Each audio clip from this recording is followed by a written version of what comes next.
turn to the hadith for Muhammad's commands concerning apostates, it's across the board. You turn to Sahih al-Bukhari, Sahih Muslim, Sunan Abu Dawud, Sunan an-Nasai, Sunan ibn Majah, Jami'at Tirmidhi, all 6 of the major collections, their most trusted collections of ahadith, contain commands to kill apostates. And what we find is that if someone confesses the Muslim creed, there are three possible reasons that a Muslim could give for killing such a person.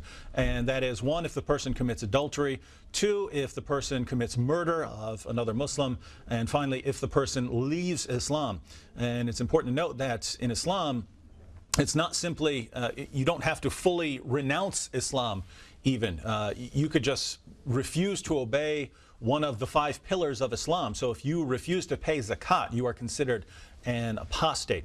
So this is what we find when we turn to the Muslim sources. And again, anyone who wants us to go into detail, we can give you tons of passages from Islam's most trusted collection. In fact, call in and pick a trusted collection of ahadith, and we'll go right to it and show you the passages talking about the killing of apostates. Now, with this case with Rifqa, if somebody that was born in the States, like a Muslim that was just born into Islam, what if they would claim that this is a once-in-a-million case? You know, this is not normal in Western society for this to happen. You know, you might see this back in the Middle East, but here, what are the odds? You know, I know she's all in the media and all these sorts of stories. So how would you respond to something like that, a claim like that?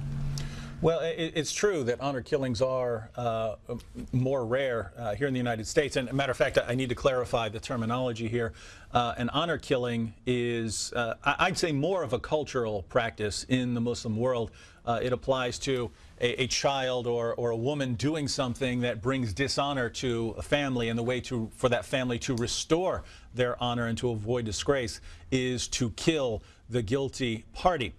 Now, that's different from killing someone for apostasy, as Muhammad commanded. That's not simply a cultural practice. That is specifically commanded by Muhammad himself. If anyone leaves his Islamic religion, kill him. That is in Sahih al-Bukhari, Islam's most trusted collection of narrations from Muhammad. So if anyone leaves Islam, that person must be killed. So we have 2 different things going on here. One, if a woman or a girl does something to bring dishonor to her family, she is to be killed. On the other hand, if anyone leaves Islam, that person is to be killed. So there are 2 different situations. They just happen to overlap in the case of Rifqa Bary. She is an apostate. She has left she has abandoned her religion after being a Muslim, and therefore, according to Muhammad's command, she is to be killed. But at the same time, she has done something to bring tremendous dishonor and disgrace to her family. It's tremendous embarrassment to a Muslim family for one of your children to leave the faith. So in her case, it's really doubly dangerous. If she comes from a family who believes in honor killings, she should die.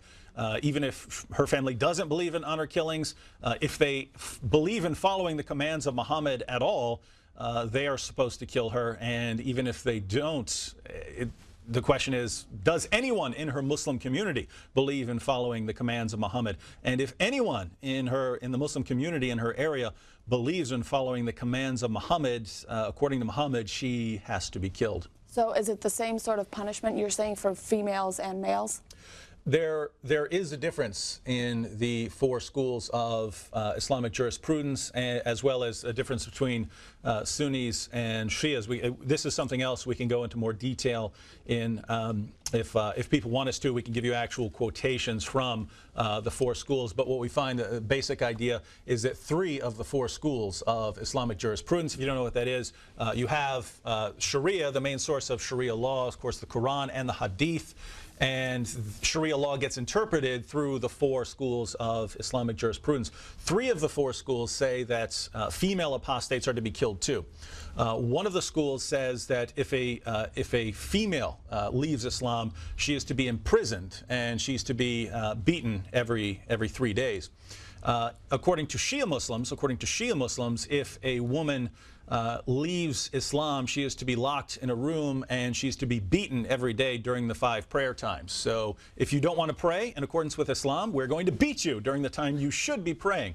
So really what we have here is across the board, across the Muslim spectrum of the 4 Sunni schools of Islamic jurisprudence, as well as in Shia Islam, the only difference among the schools is some of them believe that she is to be killed, while others believe that she is to be tortured until she returns to Islam. And the idea here is that it's easier to break a woman. It's easier to break a woman and force her to convert back to Islam, I think. So this is what we have. She is to be killed, or she is to be tortured until she returns to Islam. Either alternative, not very pleasant. Interesting. Mary Jo, would you like to add to that? Yeah, in accordance with what you said earlier, we do have a previous case of somewhat of an honor killing. It's maybe not an apostasy case, but it is an honor killing that was here in the U.S. with Amina and Sarah Saeed from Irving, Texas, the girls that ran away from their Muslim home. And they were, within 24 hours of returning to their home, they were found dead. And it was a case of an honor killing. And again, we see that the media was trying to establish this as maybe not an honor killing. That we don't want to, say that this is related to religion. It's not related necessarily to Islam. It's just a once-in-a-million type case, like you were saying earlier. And, we don't want to say that, because that's kind of hate language, and that is racist, and all sorts of things are being used to gloss over real justice in these cases. And really getting back to just despite justice, I mean, we have that as well. We need to remind ourselves that justice is important for every person in America, living in America, Muslim, non-Muslim. But at the same time, we also do need to remember that we have to get back to the truth of why is this happening. And as David was saying, you find this in the text, and it's all through the text. And that would be our challenge tonight, would be for Muslims to call in and say, hey, no, it's not, and here's why, and to prove it, that killing for apostasy would not be found in the text. No, I'd love to hear from some Muslims saying that Muhammad did not command that apostates should be killed. I know that lots of Muslims are saying that. Representatives of CARE are claiming that. People who are defending Islam in the West, people like Jamal Bary, are claiming that. Please, by all means, call in and show us. I don't think you will, because if you've studied Islam at all, you know what your sources say, and you know you can only defend the absurd claim that Muhammad didn't command apostates to be killed. You can only defend that false statement in an atmosphere of complete ignorance, i.e., you're defending it in an atmosphere of people who don't know about the Muslim sources. If the Muslim sources are in front of you, there's simply no denying that Muhammad commanded his followers to kill anyone who leaves Islam. Well, maybe there's a Muslim out there that can prove it somehow, and that's what we encourage them to do. If you do claim that this is not happening and it's not claimed in the Islamic writings, then give us a call and let us know why, but make sure that you have proof to back up your claim. So call us at 248-416-1300. And we actually have Brother Jamal Jivanjee, Executive Director of Illuminate, live with us. So welcome to the show, Brother Jamal.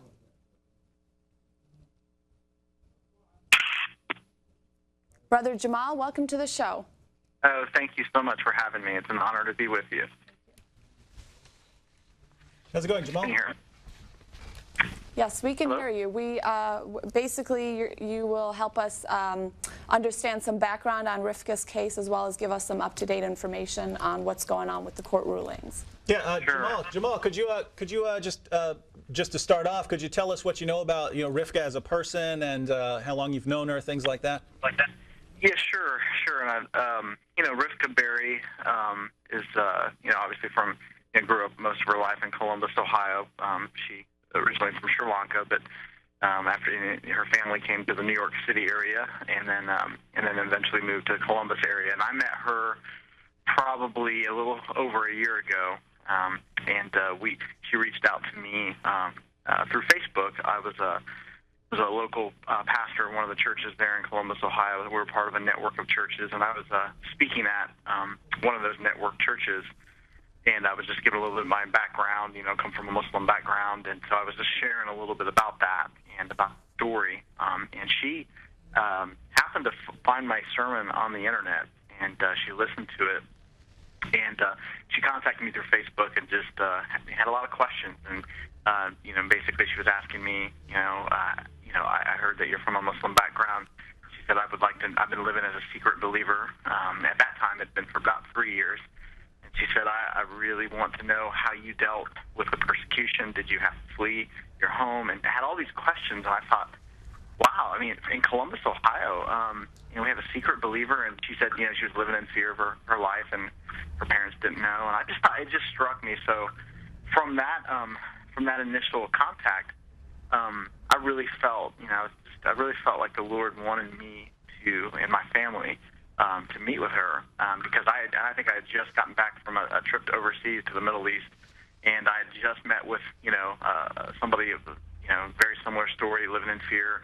They had come to know the Lord, and literally was on the run with their life, but to hear it in Columbus in the United States, it just struck me. And so I said, I really need to meet this girl. So I have a daughter who's just a little bit younger than her, and I wanted her to see that it's actually possible to be 16 at the time. Rifqa was 16, to be 16 and to be absolutely so dedicated and in love with God that you'd be willing to lay your life down for Him. And I just wanted to see that. And so we got to meet with her at a coffee shop. I remember the first time I met her, and it's really kind of hard to even put it into words. But when you're around somebody who has suffered immensely, but who also is just a really, really good friend of God, who spends a lot of time with God and is just so filled with the life and joy of God, it changes you. And that is what I saw in Rifqa. I was blown away at her joy, but also it's just there's a verse in the New Testament.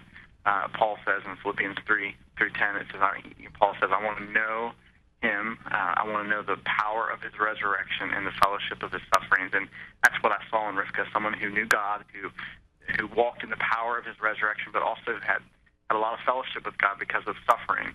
And so I heard her story, and she shared it with me, and it was heartbreaking, but it was also inspiring at the same time. So Jamal, so you're saying that you've known Rifqa for a little over a year, and that even back then, even long before she ever ran away, she was already a secret believer who would not tell her family and was already afraid of persecution even back then.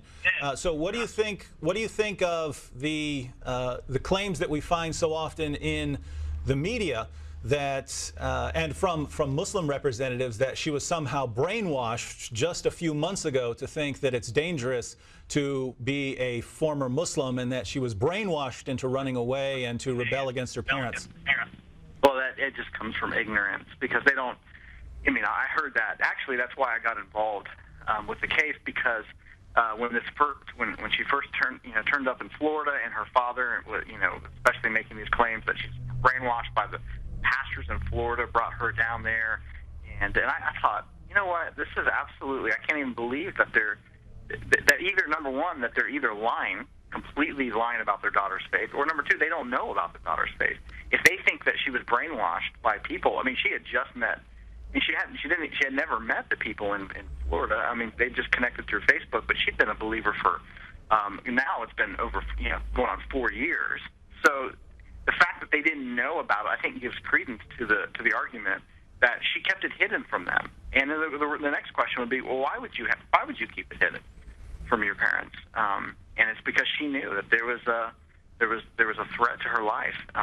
And her parents, and it wasn't just like this was a very nice family life, and then of course there's differences in the fact that she's a Christian and they're Muslims. No, that's not the only thing. Her family, she came from a very tough family experience. Her family was not there was not a lot of love in the home. There was a lot of abuse that had happened in the past, and so she knew what they would do. So. Now, Jamal, I was wondering, could you give us an update on Rifqa's situation right now? What's going on right now? If you think she's in danger at the moment? Well, Rifqa, Rifqa's been in danger for a long time. She comes from a pretty in Columbus. There's several mosques, but the mosque that she is a part of in Columbus is known for having a reputation for being a more of a purist form of Islam, and that's why her family chose that. Her family obviously put pressure on the mosque. Actually, the mosque community are the ones that really turned up the heat, so to speak, and put a lot of pressure on her parents, because they're the ones that started, literally doing an investigation on her life, looking at her Facebook accounts, and started seeing that she was talking about her faith in Jesus, talking about her relationship with God, and they're the ones that, said, told her parents that we think your daughter's an apostate, and they needed to deal with her daughter, and she knew that, and that's why there was a danger from that moment on, and of course that's why she fled. There's always been a danger in Florida. I don't know if you guys knew this, but even when she was being held in Florida, there was somebody created a Facebook. This kind of I go back to this because I think when we look at just the danger that she faces on a general sense, somebody created a Facebook page titled "Kill Rifqa Bary." It had 100 members in 1 hour before they shut it down, and so that I think that kind of illustrates that there's a lot of Muslims out there that would like to see her disappear because she I think her life is a walking example of what Islam teaches, and the fact that there is a very dark side to what we don't hear about a lot in Islam, and so I think there was always a danger there, and the fact is the closer she gets back to Ohio, the closer she gets to being reunited with the very family that she fled from. So we did not want her to go back to Ohio. My heart, I know that God is sovereign and has a plan in all this, and I really do believe it's going to work out for His good and for the advancement of the kingdom. But at the same time, as somebody who just knows her and cares about her, I don't want her to go. It's the last thing I want for her to go back to her family. And so we were hoping she was going to be protected in Florida a little bit longer. But basically, what happened last week.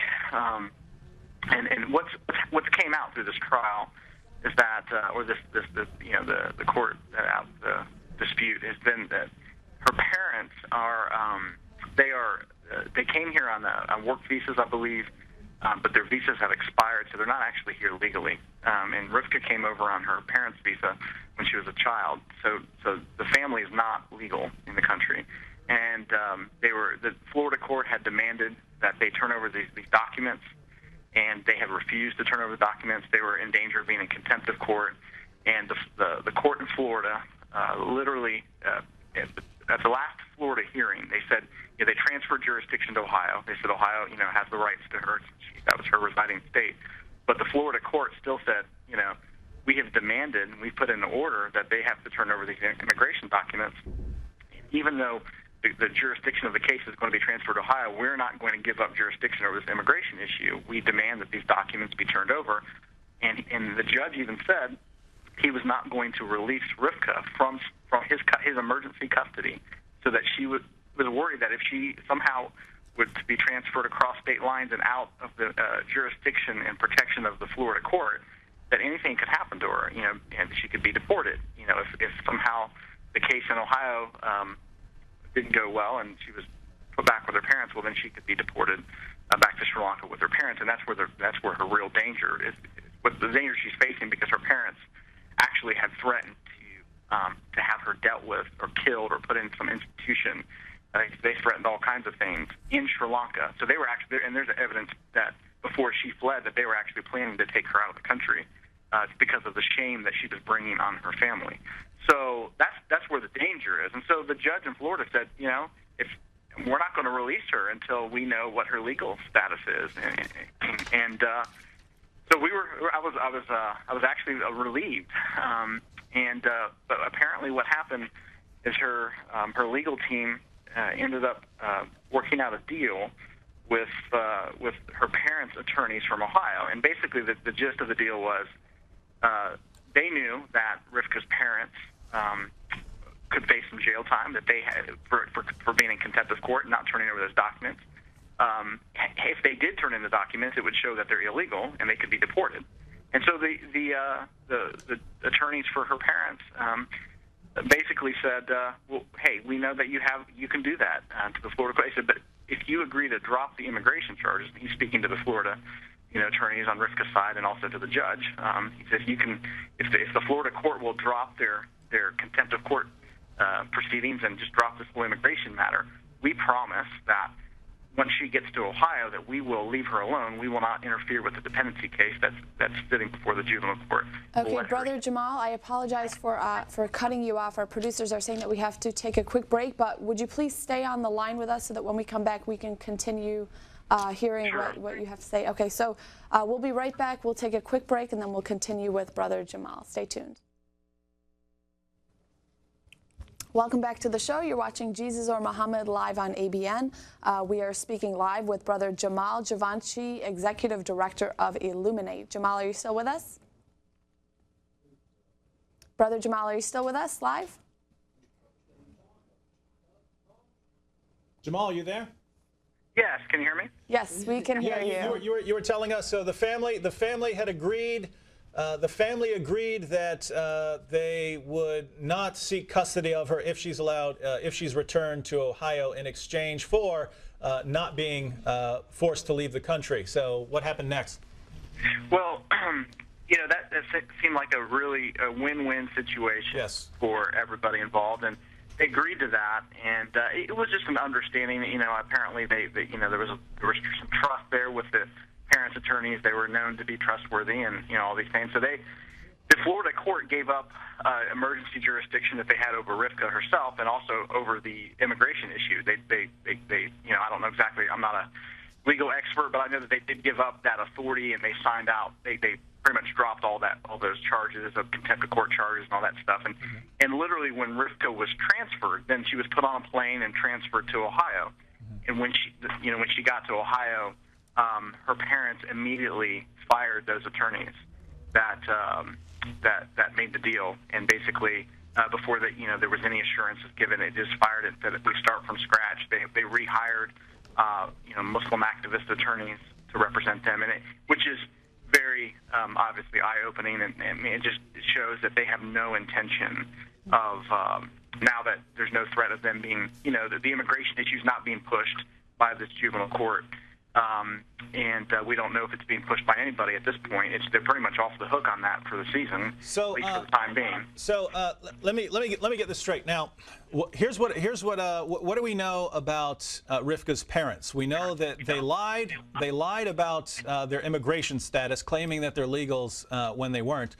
We know that they lied and said, if Rifqa comes back to Ohio, we won't press things, and she can just turn 18, and we'll leave her alone. So we know for a fact that her parents are lying in various situations. Based on what you know about Rifqa, because this is what's being claimed, is that when she says her father threatened her life or that her life was in danger, that she's just making this up, that she's been brainwashed into thinking this. Based on what you know about Rifqa, do you know her to be a dishonest person, a person who's going to invent things in order to get her own way?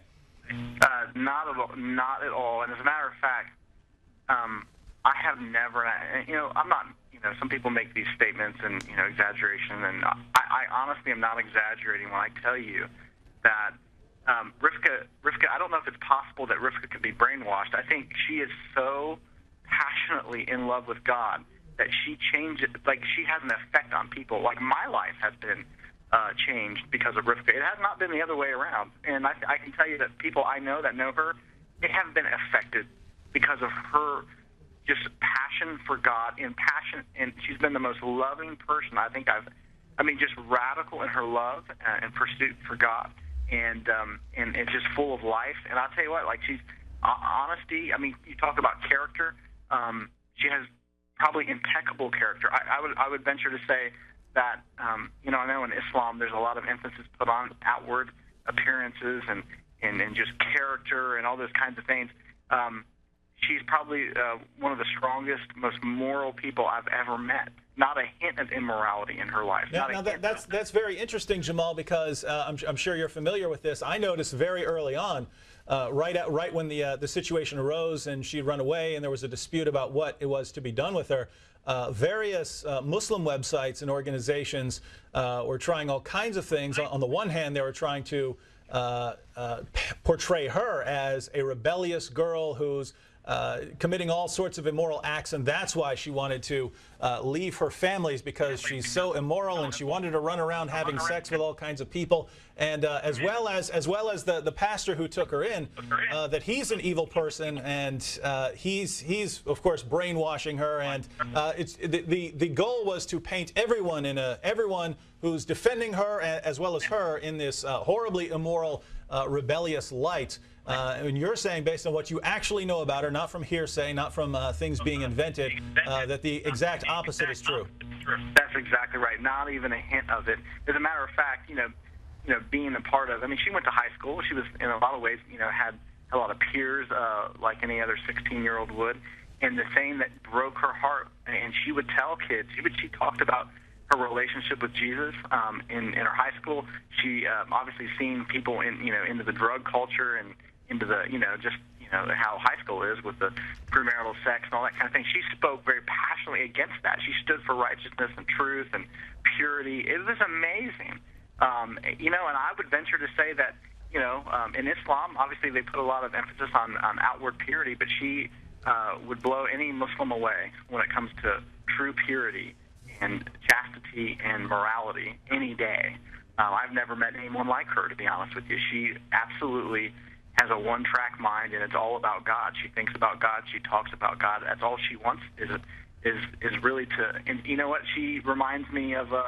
There's actually in the book of Acts. If you're reading through the book of Acts, there's a lady there that's described as a prophetess. Her name's Anna, and she lived in the temple and she prayed all the time. Well, that is Rifqa. That's the Rifqa I know. If there's one thing that she would do all day and every day, if she could, she would everywhere she goes, she creates these little, when she's been even in the foster home she stayed in, first thing she does, she looks for a little closet that she can make into a prayer closet. And she goes in there and she prays and she just spends time in the presence of God. And that's all she wants to do. And because of that, she lives a very pure and holy life. But it's a byproduct of her relationship with God. So I would absolutely dispute any claim that she lives this, that she's a typical American teenager. She stands in the face of American culture. She does not represent it. Jamal, can I break in there? Sure. Take you in a little different direction. So are you convinced that she will be in danger if they leave this country, that Rifqa will not make it? She will not remain alive. And why is that? Well, if you are. I absolutely, and you guys have obviously done a great job of portraying what Islam teaches about apostasy and just women in general in Islam. There's not a lot of, I think the best case scenario, she would probably end up in a prison, some type of facility. I know that there were, the FDLE report that came out, Rifqa had talked about that there were plans to actually have her married. An arranged marriage back in Sri Lanka. So either she would, be married by somebody who would deal with her through abuse or whatever. She'd be put in some type of institution, or she'd be killed. I mean, they threatened all of it. So all of those threats were made by her parents. There's no doubt in my mind. I think a lot of the West is kind of in the dark about just because I've heard this allegation a lot, and actually people from the Noor Mosque, which her family was a part of in Columbus. I've actually heard a lady who was a spokeswoman for that mosque say, "Oh, we know plenty of people that have converted to Christianity from Islam and they're fine." Well, that may be true, but not everyone who converts is killed for their faith. But that doesn't mean Islam doesn't teach that, and that doesn't mean that doesn't ever happen.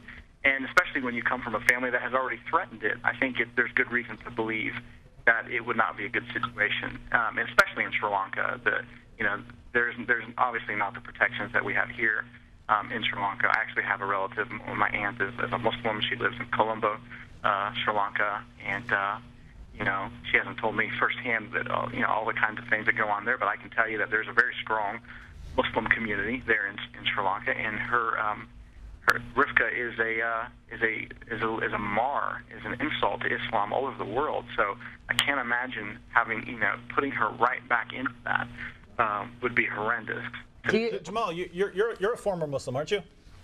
Yes. I'm by the sheer fact that I was born to a Muslim father, and I was taught at an early age, to pray and to my father's a Shia Muslim from Indian descent.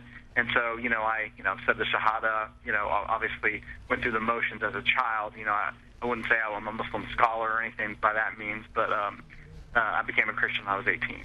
So, Rifqa's family, as well as CARE and the Noor Mosque, have painted this picture of Islam in that they're very tolerant, they're very open to conversion, and if someone wants to leave Islam, well, that's just entirely up to them. And yes, of course, we'd rather that they be Muslims, but to each his own, and whatever anyone wants to do is fine. Now, you're a former Muslim, and I'm sure you know many former Muslims. Would you say that that is an accurate representation of leaving Islam? Even here in America, are parents okay with their children becoming Christians? Are mosques okay with their children leaving Islam?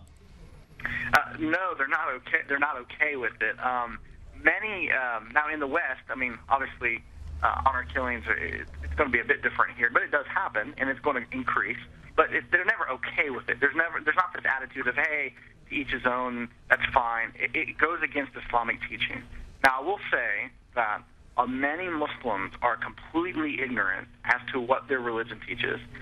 Many Muslims have not read the Qur'an. They don't know what Muhammad has taught. They've not read the Hadith. They're not aware of that. So, and my father's a perfect example of this. My father is very devout, a practicing Muslim. I mean, he prayed 5 times a day, every day of my life. I never saw him miss. I mean, he fasted during the month of Ramadan. He practiced the tenets of the faith, and he was a believer in the sense of he wanted to do what was right and to honor God. But one of the things he would say to me all the time is, especially after 9/11, he would say, "Oh, these terrorists, they don't represent Islam. Islam's a religion of peace. There's no compulsion in Islam. All these things." And after I became a Christian and really started to really dig into the Quran after I became a Christian, I remember having a conversation with my father on the phone after 9/11, and he was telling me, Islam's a religion of peace. I said, really? I said, there's nothing, I had a different experience. I lived a wild life as a teenager. I rebelled. I did a lot of things that my dad was really, really concerned for me, and I became a Christian. My life actually changed. Like as far as on the outward surface, my dad thought, oh, he looks like a really good Muslim. Like I was, my life really did clean up. And so my dad was one of these rare occasions in which he said, I wish you were a Muslim, but I'm very proud of the changes in your life. And he actually was thankful for how God had changed my life. So I remember having a conversation with my dad right after 9/11, and I said, well, according to the Quran, I'm cursed because, in Surah chapter 9, it talks about that, paraphrasing here, but it says that because Christians believe that Jesus is the Son of Allah, may Allah curse them and utterly destroy them. And I remember I actually took my dad to that passage on the phone, and my dad said, well, the Quran doesn't teach that. I said, no, it absolutely teaches that. I said, where is your Quran? And he got his Quran out and the English translation out, and I told him to go to the surah, and we read it together. And he was shocked. Now, Jamal, can I real quick interrupt you? I have a question for you because we have to continue moving with the show. But now, as far as Rifqa, let's say that there's other 17-year-old girls that are Muslim that are watching, or that that are wanting to convert to Christianity but are afraid. How would you encourage them, or what would you say to them to sort of take that big step? I would say, and there is fear is the premise behind Islam.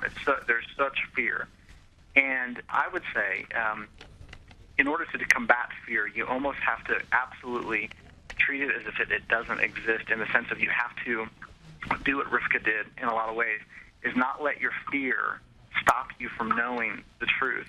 Because at some point, in Rifqa's own life, she said, I so want to know the truth. I so want to know this God that I am willing to do whatever it takes to have a relationship with him. So when she accepted Jesus in her heart and she began to really pursue him, she had a Bible, and she snuck her Bible into her room, and she kept it hidden. But then when she knew it was safe in the middle of the night, she would get her Bible out and she would read it. And I would encourage anybody, any Muslim, to not give in to the fear. Because once you give in to the fear, I mean, that's victory for them. I mean, that's the aim, is to keep you afraid and to keep you in a system of entrapment.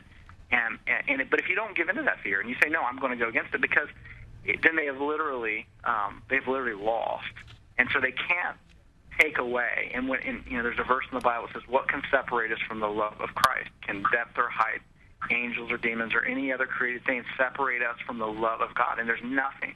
And Rifqa is a living example of that even though her parents were threatening to kill her, even though she was living in difficult circumstances, nothing would separate her from pursuing her relationship with God. And I would encourage anybody to get a Bible, to read it, to dig into the Gospels, to start to read who Jesus really is, not the Jesus that you've always heard about in the Qur'an, or not the Jesus that you've heard talked about through parents or through mosque leaders, but the Jesus as it's revealed in the Injil, in the New Testament, in His words, because they're the greatest words that's ever been recorded, and they will change your life. And they did for Rifqa. And I would encourage anybody to do that, not let fear get in the way of that. Well, we thank you so much for joining us in this show, Brother Jamal, and we hope that a lot of Muslims out there that are watching, especially girls out there that want to, convert to Christianity, will take that bold step. So we thank you again for being on the show with us and enlightening us with the history and the current status of the case. And for those of you that want to call into the show and participate and give us your comments, give us a call live at 248-416-1300. For those of you who don't have satellite and you want to watch the show, if you have friends that want to watch the show, refer them to our website, abnsat.com. Brother David and Mary Jo, did you want to add to something that Brother Jamal was talking about? I'm just shocked at the amount of misrepresentation that's coming from those who are critical of Rifqa. I know from the very beginning there was this emphasis among Muslims to portray her as a horribly immoral person. The problem is anyone who knows her knows that that's not true. So why the misrepresentation? Very early on, there was even in a newspaper in Pakistan, I posted this on my blog, that newspaper in Pakistan was reporting that Christians were now kidnapping Muslim girls and forcing them to convert to Christianity. Now, this is absurd on two levels. One, anyone who knows anything about the Rifqa Bary case knows that this wasn't what happened at all. She fled her home and asked Christians to take her in to protect her. But what makes this even worse is that is what Muslims do in places like Pakistan. They kidnap Christian girls, force them to convert to Islam, and then when their families come looking for them, they're told, you have no rights over them anymore because they're Muslims now. And of course, they were raped until they were forced into converting. But this is what we find from the side that's critical of Rifqa. And there was even someone who sort of snuck into a CARE meeting where they announced, hey, we have a plan here. We need to make this little girl look really, really bad. And I have to ask, if this is what you have to do in order to discredit this girl, what does it say about you? Why? Why would you even do this? Why wouldn't you want to? Why wouldn't you have the slightest inclination to be accurate or to be truthful? And I think it says something about what we're up against here. And for those viewers that don't know who CARE is, would you like to give us a quick description of what this group is? Yes, CARE is the Council on American Islamic Relations. They're a front for the Muslim Brotherhood here in the United States. Their goal is to pretend to be a civil rights advocacy group when in reality their goal is to ultimately take over the United States of America. And they run basically a campaign of a different type of terror. You have terrorism that's going out and blowing up buildings, and then you have a different type of terrorism which is more threatening through words and so on. And they've basically intimidated practically everyone in the media into siding with Islam on every single issue. And if you are honest about what Islam teaches or what Muslims are doing, then you're immediately labeled as Islamophobic and racist, and no one wants that. And so the only thing you can really do is to side with Islam, and this is exactly what we see in the case of Rifqa Bary. You take a newspaper, Mary Jo mentioned this, you take newspapers like the Orlando Sentinel or even major magazines like Newsweek, and they automatically, instantly side with the Muslims. If this girl is saying that Islam promotes killing girls, of course not. Of course this isn't true. Well, here's a wild idea. Why don't you open the Muslim sources and see what the Muslim sources teach? And as soon as you do that, the first thing you find is that Islam commands that apostates are to be killed. But the media will never investigate that. They will never look at the parents and point a finger at the parents. What do? I mean, think about it. There are four sort of main groups involved here. You have Muhammad and his teachings, which Muslims are claiming to follow. You have Rifqa's parents. Then you have Rifqa, and then you have the people who are protecting her. If a girl says, hey, my family is trying to kill me because they believe in a religion which tells them to kill me, if I were a reporter, I would start looking into that religion, and I would take very seriously the claim that her parents are threatening to kill her. But that's the exact opposite of what the media does. Instead, they attack her, and they go after anyone who's trying to protect her. And I said this yesterday with some of the claims that are made and what's going on in the media. I feel like I'm in opposite world. Where anything that's good has now become evil, and anything that's evil has become good, and it's frightening to say the least. Yeah, and on the point of, with Islam, not checking into Islam, to me, it just doesn't seem, you need to do this. And the reason why, look at when there's any other religion that's in question, as far as what's going on with Mormonism, just any of the other situations that have been in the news with regard to religion in the past 5-10 years. This one, Islam, seems to be the only religion that we're all hands off on. All hands off, and we don't want to say, hey, this perhaps teaches this, if we find Mormons doing polygamy and it's causing a problem, boy, that's plastered all over the internet, but for some reason, and all over the news, but for some reason when we get Islam doing something that's actually in accordance with their hadith and with the Qur'an, we don't have any news of it, or we question the person who's saying, hey, this is what's going on. So yeah, I find it very interesting that with Islam, we're being told we're racist or we are speaking hate language. Again, I'm going to push that. And we cannot share the truth about the matter, and they're not looking into mainline media like Newsweek, not looking into the validity of her claims. That's just irresponsible reporting. Okay, and real quick before we take our first call, was this law invented in the time of Muhammad or after? Definitely during the time of Muhammad. The only way a Muslim could get around this claim and say that this is something that came later is if the Muslim has absolutely no trust of the Muslim sources. If he says that Sahih al-Bukhari and Sahih Muslim and all our sources are unreliable and they're totally corrupted. That's the only way a Muslim can say it. Now, if a Muslim does say that, you could reasonably say that. In other words, you can toss out all the Muslim sources and say they've all been corrupted, and you'd have some good reasons for saying that given how late the Muslim sources are. The main Muslim source on the life of Muhammad is Sahih al-Bukhari. It was written more than 2 centuries after the lifetime of Muhammad. But the vast majority of Muslims do take the hadith seriously, and if you take the hadith seriously, then you're definitely stuck with the claim that Muhammad commanded that apostates should be killed. And so the only way an Orthodox Muslim could say that Muhammad never commanded that is if that Muslim has absolutely no clue what his sources teach. Now, that is all too common in Islam for Muslims not to know anything about their religion, as Jamal was just pointing out. But anyone who knows the sources knows what those sources teach, and that's why all 4 schools of Islamic jurisprudence command that apostates are to be killed, because those are the experts, and they know what the law calls for. Yeah, and a real quick comment. You were talking about Pakistan before. Actually, sources say that 80% of Pakistani Muslims favor killing apostates from Islam. 80%. That's a high number. It's very high number. It's amazing to see how many people would support that, and that's why we want to encourage Muslims to call in and let us know, why is this happening? Is this really not written in the Quran? If it's not, you let us know and you enlighten us why it's happening.